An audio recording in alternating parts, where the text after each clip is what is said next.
Stop Manipur genocide! Stop Manipur genocide! Stop Manipur genocide! Stop Manipur genocide! Stop Manipur genocide! Stop Manipur genocide! The ongoing violence in Manipur is the worst pogrom in the 9 years of the Modi regime's rule of India. It is also the worst anti-Christian massacre to take place in the modern history of the Republic of India. Oh, and it's also the longest lasting pogrom independent India has ever seen. We all saw or heard about, for those of us who couldn't stomach even watching it, that viral video showing two Kuki-Zomi tribal Christian women who were being paraded by a giant mob, sexually abused on camera, and later gang raped. As those women later testified, they were picked up by the police first and then handed over into the hands of the mob. We've heard, sometimes seen, the other horror stories of Kuki-Zomi Christians being attacked, driven out from their homes, sent into hiding for fear of joining those who have already been sent to the grave. The horror stories of those who have been gang raped, yes, and brutalized, gunned down, burned alive, and even beheaded. These attacks are not all just being perpetrated by militants who are already often collaborating with the police, but they are also being carried out by the police themselves. The ongoing anti-Christian massacre in Manipur is taking place with state complicity.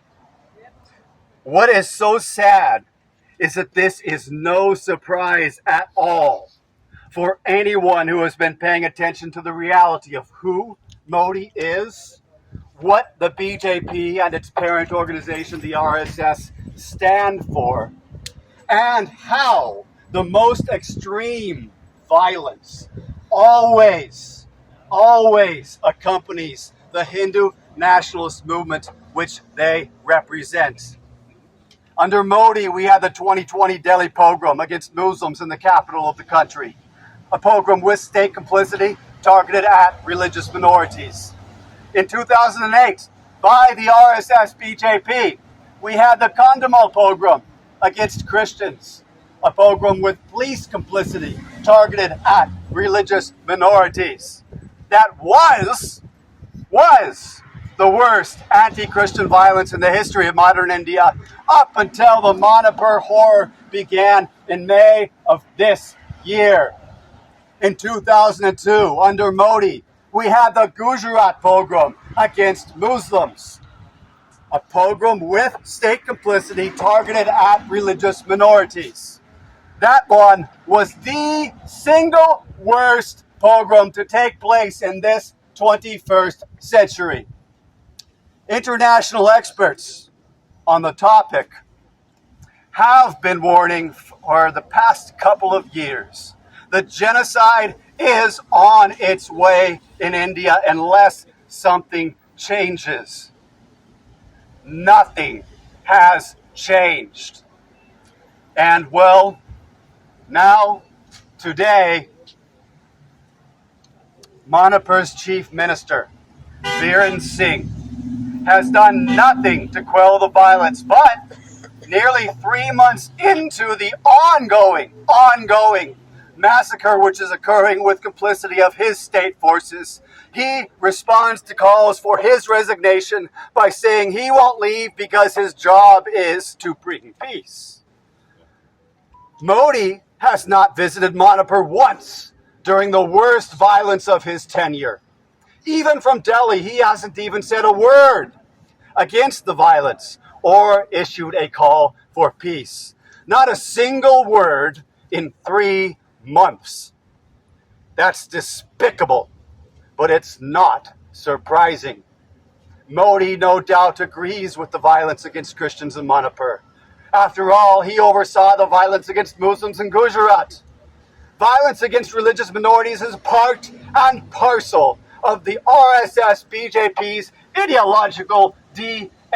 Down, down, RSS! Down, down, RSS! Down, down, RSS! Down, down, RSS. Down, down, RSS! Down, down, RSS. Remember how that pogrom in Gujarat was the reason that Modi was banned from our country until his election as Prime Minister? The ban was never lifted. He just got diplomatic immunity allowing him to bypass it. Oh, but a man who got banned from America for overseeing an anti-Muslim pogrom and who is today silently sanctioning an anti-Christian pogrom has seen his fortunes flipped. No, Modi's whitewashed image did not come about because he saw the light and turned a new leaf. Modi stayed the same.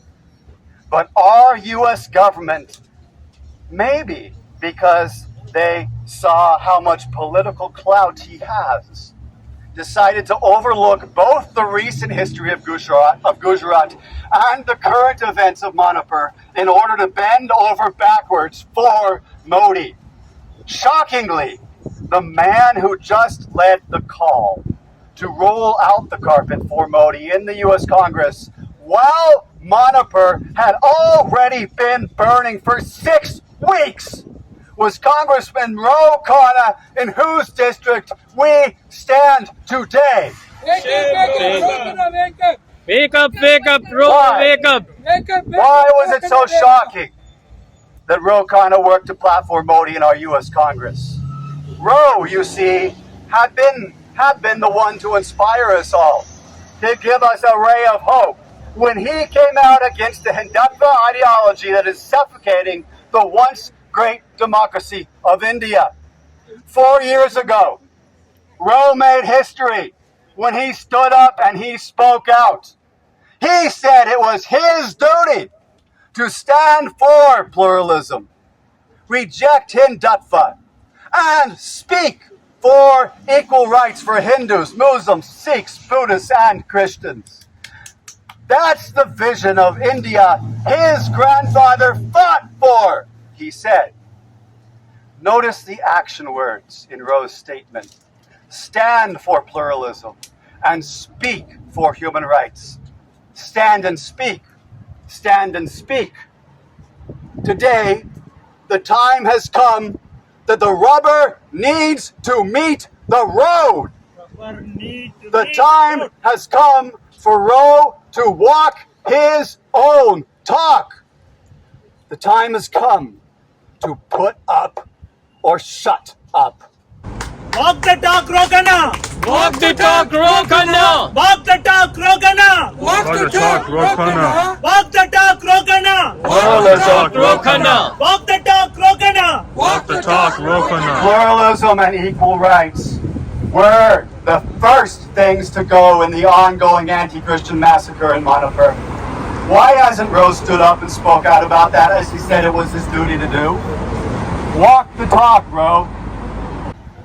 The fires that still burn hot in Manipur are fueled by Hindutva hatred and rage. Why won't Ro stand up and speak against that? Walk the talk, Ro. Ro once said that he came to Congress to say that America should always stand for human rights. That's beautiful rhetoric. We are dying to see Ro put those words into action by standing for human rights in Manipur. Walk the talk, Ro. We still have some glimmers of hope. Ro still claims to be against Hindutva and for pluralism and equal rights for all. But the longer that he waits to walk the talk, the more it starts to sound like hollow rhetoric. And yet, Manipur is still burning. Modi won't speak, our U.S. government won't utter a peep, and Ro is silent. For shame! Shame on Ro Khanna. Shame! Shame! Shame! Shame. So, what then shall we do? We ourselves must stand up and speak out as we are doing right now. It is left to us to wage the struggle. We start small and local. We start right here in Ro Khanna's district. Here is what I chose to do. On July 25th, I launched a hunger strike. It is now 6 days since a morsel of food has passed my lips.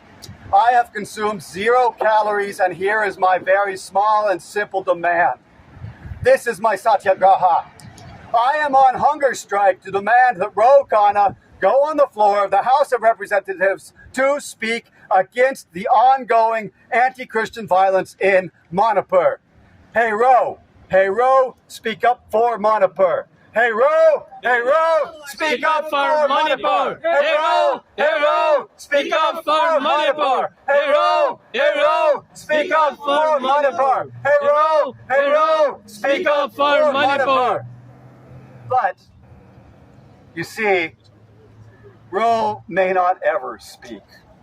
So, whether or not this one politician ever stirs himself from the couch long enough to say even a few short lines against the worst anti-Christian violence in the history of modern India, we still have a job to do.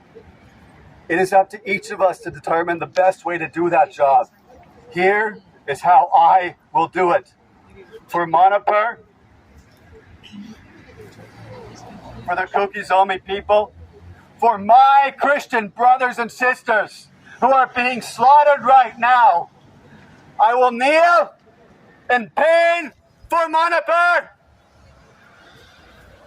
I will throw dust on my head in lamentation for Manipur. And I will tear my clothes in anguish for Manipur.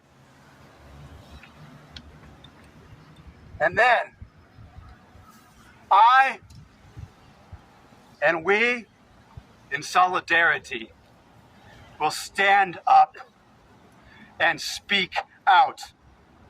We will tell how the blood of the innocent is crying out from the soil of Manipur for justice.